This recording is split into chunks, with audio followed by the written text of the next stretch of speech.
ನಾನು ಯಾರಿಗೂ ಜಗ್ಗ ಮಗ ಅಲ್ಲ, ನಾನು ಮುಖ್ಯಮಂತ್ರಿ ನಾನೇ ಆಗ್ತೀನಿ ಅಂತ ಹೇಳ್ತಾ ಇರುವಂಥ ಯತ್ನಾಳ್ ಅವರು ಹೈಕಮಾಂಡ್ ಅಂಗಳದಲ್ಲಿ ರಾಜ್ಯ BJP ಬಡಿದಾಟದ ಬಗ್ಗೆ ಮಾಹಿತಿಯನ್ನು ಕೊಡ್ತಾರೆ. ರೆಬಲ್ಸ್ ಬಂಡಾಯಕ್ಕೆ ಮದ್ದರೆಯುತ್ತ ಹೈಕಮಾಂಡ್. ಈಗಾಗಲೇ ದೆಹಲಿಯಲ್ಲಿ ಬೀಡು ಬಿಟ್ಟಿದ್ದಾರೆ ಶಾಸಕ ಯತ್ನಾಳ್. ಕಳೆದ ವಾರ ವರಿಷ್ಠರನ್ನ ಭೇಟಿಯಾಗಿದ್ದರು ವಿಜೇಂದ್ರ. ಇಂದು ಯತ್ನಾಳ್ ಅವರನ್ನು ಕರೆದಿದ್ದಾರೆ. ಯತ್ನಾಳ್ ಹೋಗ್ತಾರೆ. ಏನು ಮಾತಾಡ್ತಾರೆ? BYV ವಿರುದ್ಧ ದೂರು ನೀಡ್ತಾರೆ ಯತ್ನಾಳ್.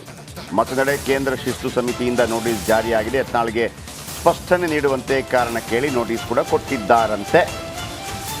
ಸ್ಪಷ್ಟನೆ ನೀಡಿ ನೋಟಿಸ್ ಕೊಟ್ಟಿದ್ದಾರಂತೆ. 10 ದಿನದ ಒಳಗೆ ಉತ್ತರ ನೀಡುವಂತೆ ಕೇಳಿದ್ದಾರೆ. 10 ದಿನದ ಒಳಗೆ ಉತ್ತರ ಕೊಡಬೇಕು ಅಂತೇಳಿ. ಒಟ್ಟಾರೆ ವೀಕ್ಷಕರೇ, ಈ ಪ್ಯಾಕೇಜಿಗೆ ಹೋಗೋದಕ್ಕಿಂತ ಮೊದಲು ಒಂದು ಮಾಹಿತಿ ಕೊಟ್ಟುಬಿಡ್ತೀನಿ ನಿಮಗೆ. ಯಾವಾಗ ಯಡಿಯೂರಪ್ಪನವರನ್ನು ಮುಖ್ಯಮಂತ್ರಿ ಪಟ್ಟದಿಂದ ಕೆಳಗಿಳಿಸಲಾಯಿತು, ಅದಾದ ನಂತರ ಯಾವೆಲ್ಲ ರೀತಿಯಲ್ಲಿ ಓಕೆ ಪ್ಯಾಕೇಜ್ ತಗೊಳ್ಳಿ.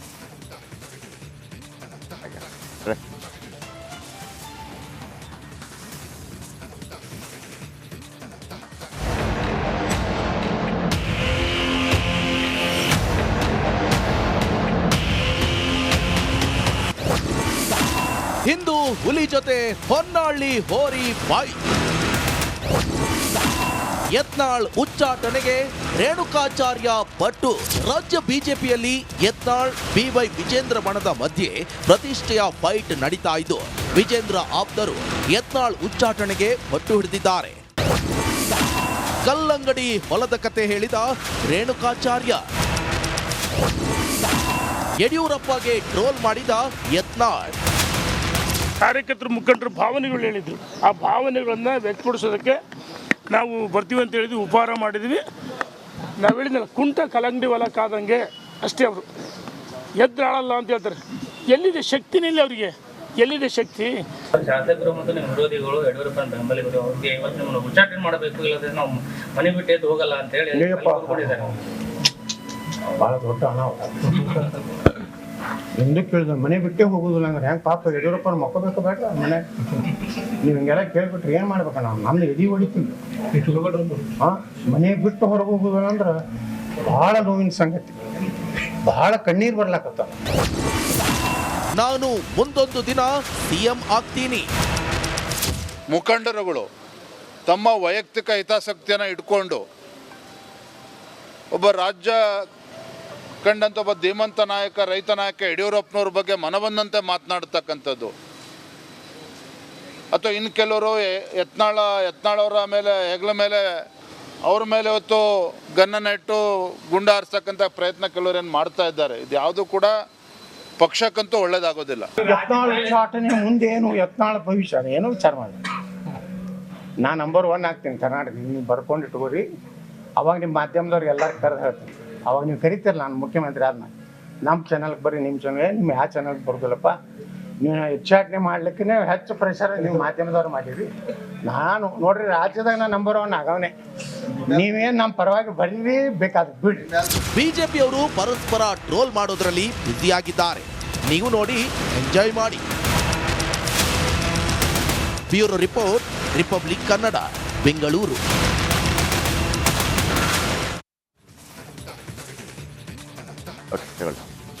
ದೆಹಲಿಯಿಂದ ನಮ್ಮ ಪ್ರತಿನಿಧಿ ನಟೇಶ್ ನೇರ ಸಂಪರ್ಕದಲ್ಲಿ. ಪ್ಯಾಕೇಜ್ ಹೋಗ್ಬಿಡ್ಲಿ.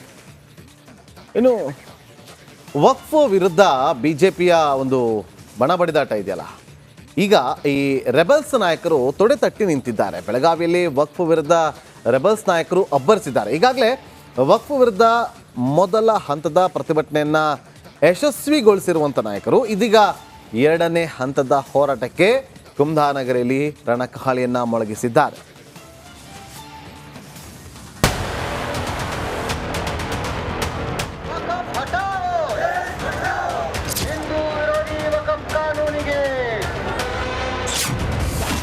ವಕ್ಫ್ ವಿರುದ್ಧ 2ನೇ ಹಂತದ ಹೋರಾಟಕ್ಕೆ ಸಿದ್ಧತೆ. ಬೆಣ್ಣೆನಗರಿ ಸಮಾವೇಶಕ್ಕೆ ಕೋಟಿ ಕೋಟಿ ಘೋಷಣೆ.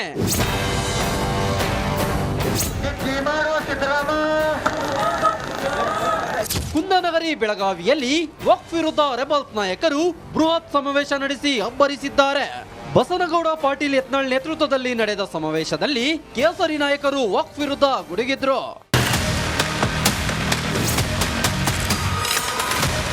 ವಕ್ಫ್ ಬೋರ್ಡ್ ಸಮಾಜದ ಏಳಿಗೆಗೆ ಇರಬೇಕು ಅಂತ ನಾನು ಅಂದ್ಕೊಂಡಿದ್ದೆ. ಆದ್ರೆ ಯತ್ನಾಳ್ರ ಹೋರಾಟದ ಬಳಿಕ ಇದು ಅನಾಹುತ ಇದೆ ಅನ್ನೋದು ಗೊತ್ತಾಗಿದೆ. ರಾಜ್ಯದ ಮೂಲೆ ಮೂಲೆಯಲ್ಲೂ ವಕ್ಫ್ದಿಂದ ಸಾಕಷ್ಟು ಅನಾಹುತವಾಗಿದೆ. ದೇಶಕ್ಕೆ ವಕ್ಫ್ದಿಂದ ಮುಂದೆ ದೊಡ್ಡ ಅನಾಹುತ ಕಾದಿದೆ. ಹೀಗಾಗಿ ಸಂಪೂರ್ಣವಾಗಿ ದೇಶದಿಂದ ವಕ್ಫ್ ಬೋರ್ಡ್ ತೊಲಗಬೇಕು ಅಂತ ಮಾಜಿ ಸಚಿವ ರಮೇಶ್ ಜಾರಕಿಹೊಳಿ ಗುಡುಗಿದ್ರು. ಇನ್ನು ವಕ್ಫ್ ವಿರುದ್ಧ ಮೊದಲನೇ ಹಂತದ ಪ್ರತಿಭಟನೆ ಕೊನೆಯಾಗುತ್ತಿದೆ. ಎರಡನೇ ಹಂತದ ಹೋರಾಟಕ್ಕೆ ದಿನಾಂಕ ನಿಗದಿ ಮಾಡುತ್ತೇವೆ. ಎರಡನೇ ಹಂತದಲ್ಲಿ ಪ್ರತಿ ಜಿಲ್ಲೆಯಲ್ಲೂ ಕರಾಳ ವಕ್ಫ್ ಕಾನೂನು ಬಗ್ಗೆ ಹೋರಾಟ ಮಾಡುತ್ತೇವೆ. ಬರುವ ದಿನಗಳಲ್ಲಿ ದಾವಣಗೆರೆಯಲ್ಲಿ ದೊಡ್ಡ ಸಮಾವೇಶ ಮಾಡುತ್ತೇವೆ. ಹಾಗೆ ಸಮಾವೇಶಕ್ಕೆ 1 ಕೋಟಿ ಅನುದಾನ ಕೊಡುತ್ತೇವೆ ಎಂದು ರಮೇಶ್ ಜಾರಕಿಹೊಳಿ ವಾಗ್ದಾನ ಮಾಡಿದ್ರು. ಅವರು ಮೊದಲಿಂದ ಇದ್ದು ವಕ್ಫ್ ಬಗ್ಗೆ ಎಷ್ಟು ಕೆಟ್ಟ ಕರಾಳ ಕಾನೂನು ಅಂತ ನಮ್ಗೆ ಗೊತ್ತಿರಲಿಲ್ಲ. ಇದ್ರ ಬಗ್ಗೆ ಅಧ್ಯಯನ ಮಾಡಲಿಕ್ಕೆ ನಾವು ಮಾಡಿದ್ದೇವೆ. ಮತ್ತು ಸಮಾವೇಶಕ್ಕೆ ಕೊಡುವಂಥ ಒಂದು ಖರ್ಚು ಬೆಳಗಾವಿ ಜಿಲ್ಲೆಯ ಭಾರತೀಯ ಜನತಾ ಕಾರ್ಯಕರ್ತರಿಂದ ನಾವು 1 ಕೋಟಿ ರೂಪಾಯಿ ಅದಕ್ಕೆ ನಾವು ನಿಧಿ 1 ಕೋಟಿ ರೂಪಾಯಿ ನಾವು ನಿಧಿ ಕೊಡ್ತೇವೆ. ನಾವು ಇತ್ತ ವಕ್ಫ್ ಹಟಾವೋ ದೇಶ ಬಚಾವೋ ಎಂದು ಘೋಷಣೆ ಕೂಗಿ ಸಮಾವೇಶದಲ್ಲಿ ಮಾತು ಆರಂಭಿಸಿದ ಶಾಸಕ ಅರವಿಂದ್ ಲಿಂಬಾವಳಿ, ವಕ್ಫ್ ಎನ್ನುವುದು ದೇಶಕ್ಕೆ ಕ್ಯಾನ್ಸರ್ ಇದ್ದಂತೆ. ಈ ರೋಗಕ್ಕೆ ಮದ್ದು ಕೊಡಲಿಕ್ಕೆ ವಿಜಯಪುರದಲ್ಲಿ ಯತ್ನಾಳ್ ಹೋರಾಟ ಕೈಗೊಂಡಿದ್ದಾರೆ. ಈ ಹೋರಾಟ ಯಾವುದೇ ಚುನಾವಣೆ ಗೆಲ್ಲೋದಕ್ಕೆ ಅಲ್ಲ, ರೈತರನ್ನ ಉಳಿಸೋದಕ್ಕೆ ಅಂತ ಶಾಸಕ ಅರವಿಂದ್ ಲಿಂಬಾವಳಿ ತಿಳಿಸಿದ್ರು. ಇನ್ನು ಸಾಹುಕಾರ್ ಮಾತಿಗೆ ಧ್ವನಿಗೂಡಿಸಿದ ಲಿಂಬಾವಳಿ ದಾವಣಗೆರೆ ಸಮಾವೇಶಕ್ಕೆ 1 ಕೋಟಿ ಕೊಡುವ ಭರವಸೆಯನ್ನು ನೀಡಿದ್ರು. ಕೊನೆಯ ಭಾಗವಾಗಿ ಎಲ್ಲ ವಕ್ಫ್ ಬಾಧಿತರ ಸಮಾವೇಶವನ್ನು ದಾವಣಗೆರೆಯಲ್ಲಿ ಮಾಡ್ತೀವಿ ಅಂತ ಘೋಷಣೆ ಮಾಡಿದ್ದಾರೆ. 1 ಕೋಟಿ ರೂಪಾಯಿ ಜನರಿಂದ ಸಂಗ್ರಹ ಮಾಡಿ, ಕಾರ್ಯಕರ್ತರ ಬಿಜೆಪಿಯಿಂದ ಸಂಗ್ರಹ ಮಾಡಿ ಈ ಆಂದೋಲನಕ್ಕೆ ಜನನ ಹೊರಡಿಸೋದಕ್ಕೆ ನಾವು ಪ್ರಯತ್ನ ಮಾಡ್ತೀವಿ, ಕೊಡ್ತೀವಿ ಅಂತ ಸಾಹುಕಾರ ಘೋಷಣೆ ಮಾಡಿದ್ದಾರೆ. ನಾನು 1 ಕೋಟಿ ರೂಪಾಯಿ ಕೊಡಕ್ಕೆ ತಯಾರಿದ್ದೀನಿ ಸಾಹುಕಾರ.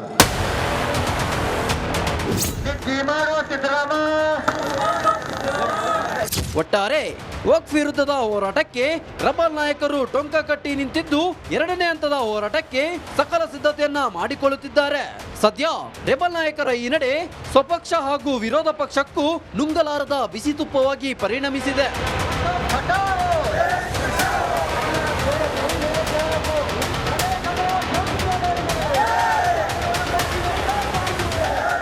Bureau report, republic Kannada.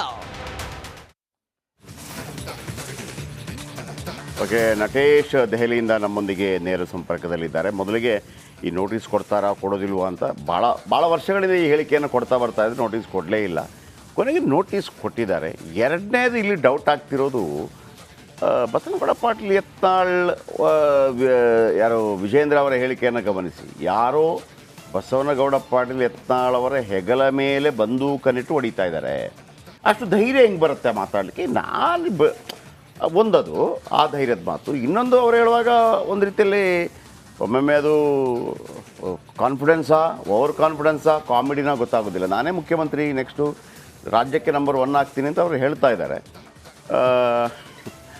ಇವತ್ತು ಕಂಪ್ಲೇಂಟ್ ಕೊಡ್ತಾರಾ?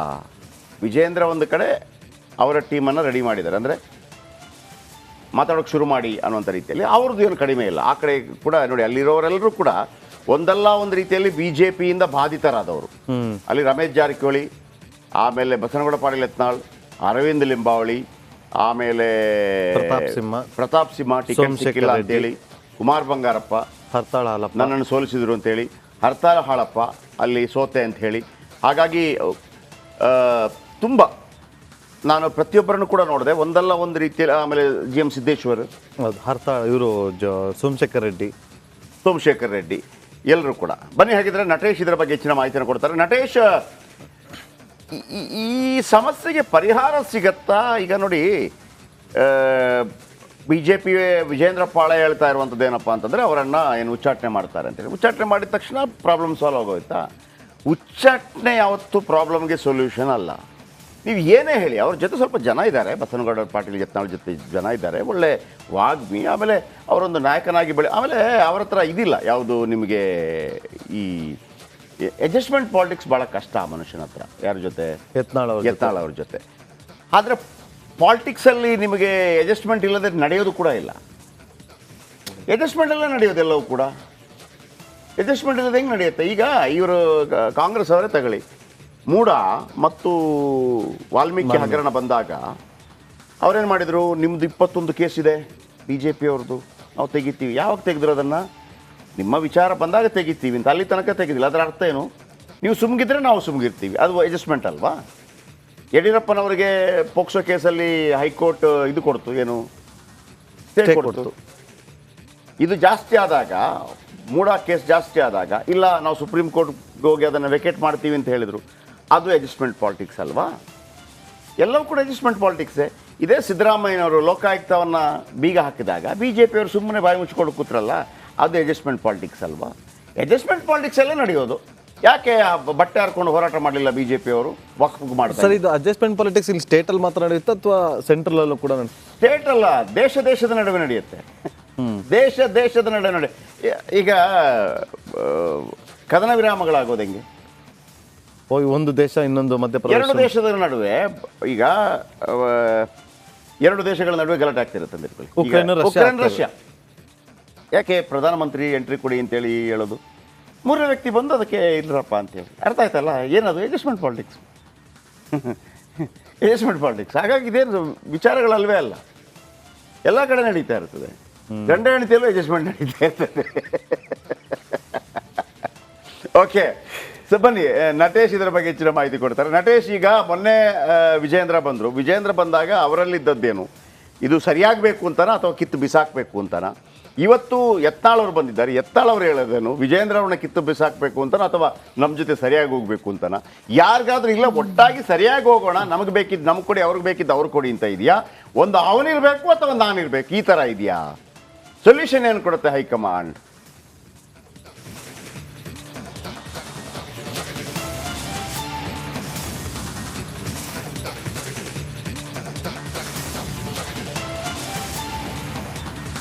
ಜಯಪ್ರಕಾಶ್, ಖಂಡಿತ. ಏನು ರಾಜ್ಯ ಬಿಜೆಪಿಯಲ್ಲಿ ಭಿನ್ನಮತ ಸ್ಫೋಟವಾಗಿರುವ ಹಿನ್ನೆಲೆಯಲ್ಲಿ ಕಳೆದ 2 ದಿನಗಳ ಹಿಂದೆಯಷ್ಟೇ ಏನು ವಿಜಯೇಂದ್ರ ಅವರು ದೆಹಲಿಗೆ ಆಗಮಿಸಿದ್ರು. ದೆಹಲಿಗೆ ಆಗಮಿಸಿದಂಥ ಸಂದರ್ಭದಲ್ಲಿ ಬಿಜೆಪಿಯ ವರಿಷ್ಠರನ್ನು, ಅಂದರೆ ಹೈಕಮಾಂಡ್ ನಾಯಕರನ್ನು ಭೇಟಿಯಾಗಿ ಬಹಿರಂಗವಾಗಿ ಹೇಳಿಕೆಯನ್ನು ಕೊಟ್ಟಿರುವಂಥದ್ದು ವಿಜಯೇಂದ್ರ ಅವರು ಬೆಂಗಳೂರಿನಲ್ಲಿ. ಅಂದರೆ ಕಳೆದ ಬಾರಿ ಏನು ಹೇಳಿದರು, ಏನು ಈ ಬಾರಿ ನಾನು ದೂರನ್ನು ಕೊಡೋದಕ್ಕೆ, ಪದೇ ದೂರನ್ನು ಕೊಡೋದಕ್ಕೆ ಬರೋದಿಲ್ಲ ಅನ್ನುವಂಥ ಮಾತನ್ನು ಹೇಳಿದರು. ಆದರೆ ಕಳೆದ 2 ದಿನಗಳ ಹಿಂದೆ ಹೇಳಿರುವಂತಹ ವಿಜಯೇಂದ್ರ ಅವರ ಮಾತು ಭಿನ್ನಮತ ಸ್ಫೋಟಕ್ಕೆ ಯಾವ ಎಲ್ಲ ಕಾರಣಗಳು ಅನ್ನುವಂಥದ್ದು ಸ್ಪಷ್ಟವಾಗಿ ತಿಳಿದು ಬರ್ತಾ ಇದೆ.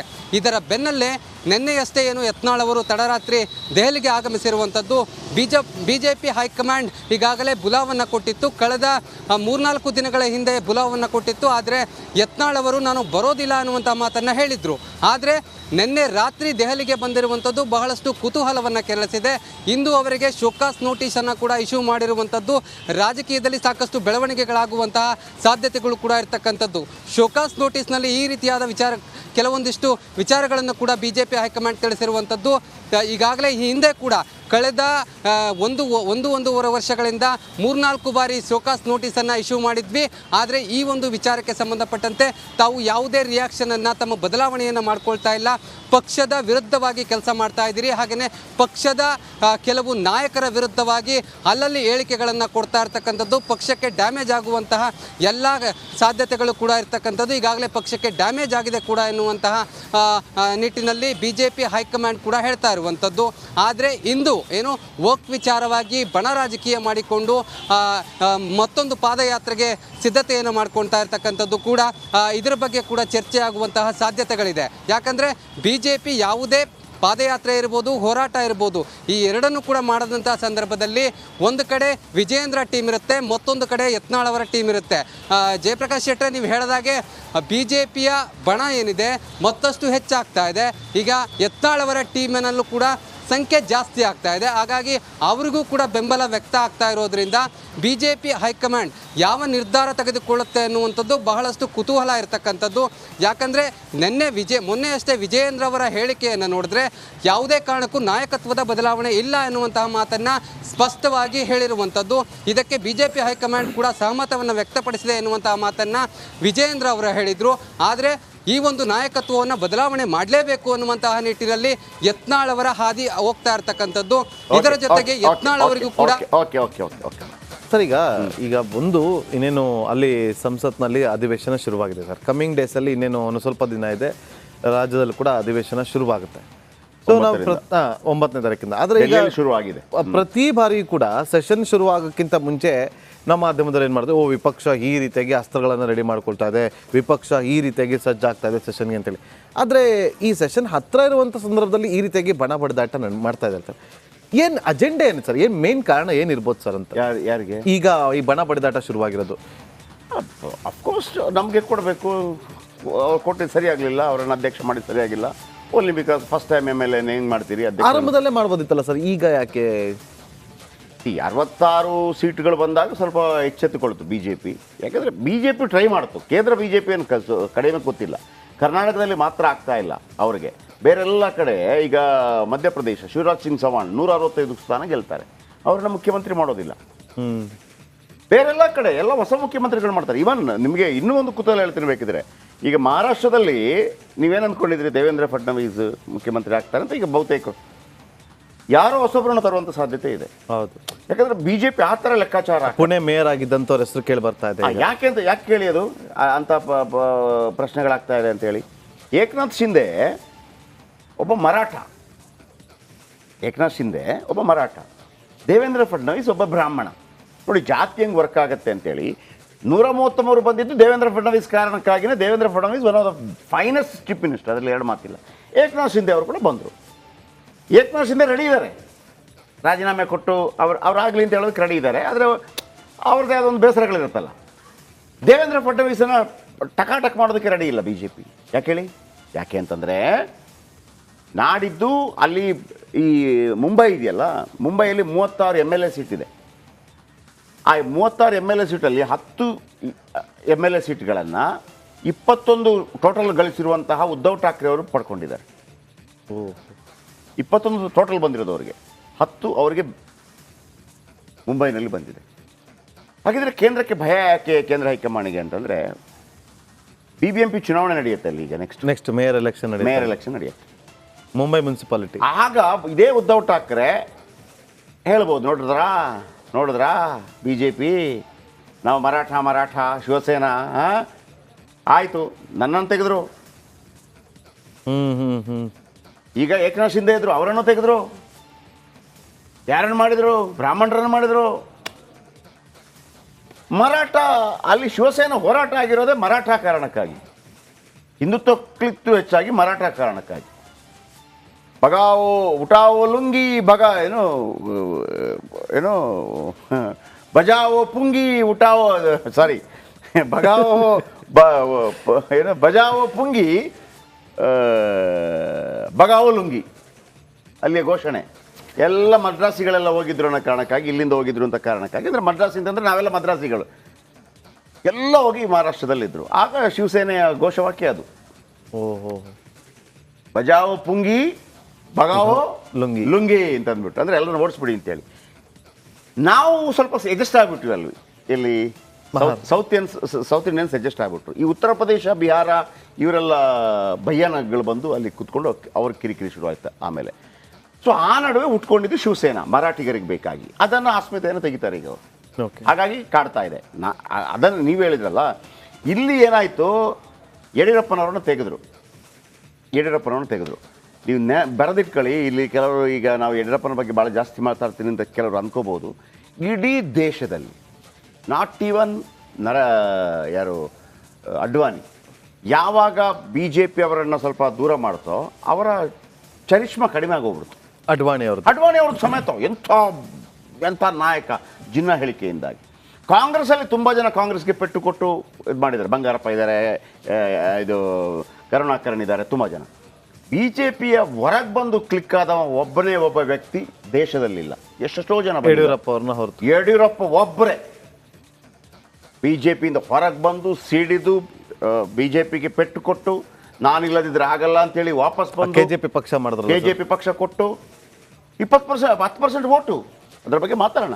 ಹೊರಗೆ ಬಂದು, ನಿಮ್ಗೆ ನೆನಪಿರಲಿ, ಇಲ್ಲಿ ಈಗ ಗಾಂಧಿ ಪ್ರತಿಮೆ ಇದೆಯಲ್ಲ, ಇಲ್ಲಿ ಅಲ್ಲ, ನಮ್ಮ ಏನಂತೀವಿ ಅಲ್ಲಿ ಗಲಾಟೆ ಆಗತ್ತಲ್ಲ, hotel freedom park, Maurya hotel ಹತ್ರ ಅಲ್ಲಿ KJP ಪ್ರೊಟೆಸ್ಟ್ ಕೂತಿರ್ತಾರೆ ಯಾವುದೋ ಒಂದು ಕಾರಣಕ್ಕಾಗಿ. ಇದೇ ಯಡಿಯೂರಪ್ಪ ಪ್ರೊಟೆಸ್ಟ್ ಕೂತಿರ್ತಾರೆ. ಪ್ರಧಾನಮಂತ್ರಿ ಸ್ಪೀಚು ಎಲ್ಲಿ, ಅರಮನೆ ಮೈದಾನದಲ್ಲಿ BJPದು.